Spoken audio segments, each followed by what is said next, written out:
నిర్మల్ జిల్లా బీఆర్ఎస్ నాయకులు కార్యకర్తలు ఆర్డీఓ కార్యాలయాన్ని ముట్టడించారు. కాంగ్రెస్ ప్రభుత్వం కళ్యాణలక్ష్మి, షాదీ ముబారక్, రైతు బీమా పథకాలను రద్దు చేసిందంటూ నిరసన తెలిపారు.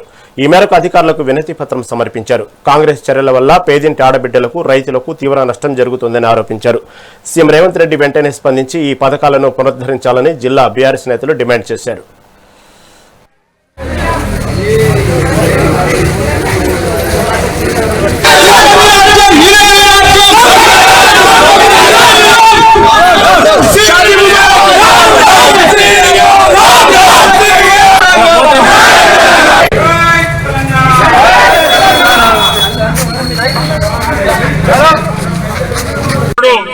కేసీఆర్ గారు మరి 10 సంవత్సరాల ప్రభుత్వంలో ఎన్నో పథకాలు అమలు చేసినటువంటి ఘనుడు కేసీఆర్ గారు.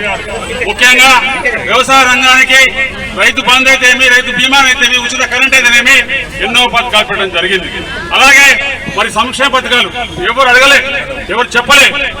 ప్రతి పేదింటి ఆడబిడ్డకు మేనమావలాగా 1,116 రూపాయలు కట్నంగా ఇచ్చేవాడు. అలాంటి వ్యక్తికి ఈరోజు ఎన్నికల్లో అబద్ధాలు చెప్పి మేము తులం బంగారం ఇస్తామని చెప్పి అబద్ధమైనటువంటి రేవంత్ రెడ్డి ప్రభుత్వాన్ని తక్షణమే ఈ తులం బంగారంతో పాటు కళ్యాణలక్ష్మి చెక్కులు కూడా వెంటనే ఇవ్వాలని చెప్పేసి మేము డిమాండ్ చేస్తున్నాం. అలాగే మహిళా సోదరులు చాలా మంది ఎదురు చూస్తున్నారు.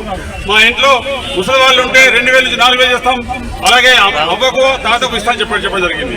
అలాగే ప్రతి 18 ఏళ్ళు నిండిన మహిళకు మరి 2,500 రూపాయలు కూడా ఇస్తామని చెప్పి అబద్ధం మాట చెప్పినటువంటి 420 హామీలు ఇచ్చి తప్పకుండా ఈ కేసీఆర్ గారి నాయకత్వంలో పనిచేసిన అప్పటి పథకాలన్నీ అన్నింటినీ అమలు చేయాలని చెప్పేసి మేము కోరుకుంటున్నాం. ఈరోజు రేవంత్ రెడ్డి గారు ఏ ఒక్క పథకాన్ని ఆపినా తప్పకుండా ఇది ఉద్యమం మొదలైంది. ఇంకా ప్రజా ఉద్యమం పెద్ద ఎత్తున జరుగుతుందని చెప్పేసి తెలియజేసుకుంటూ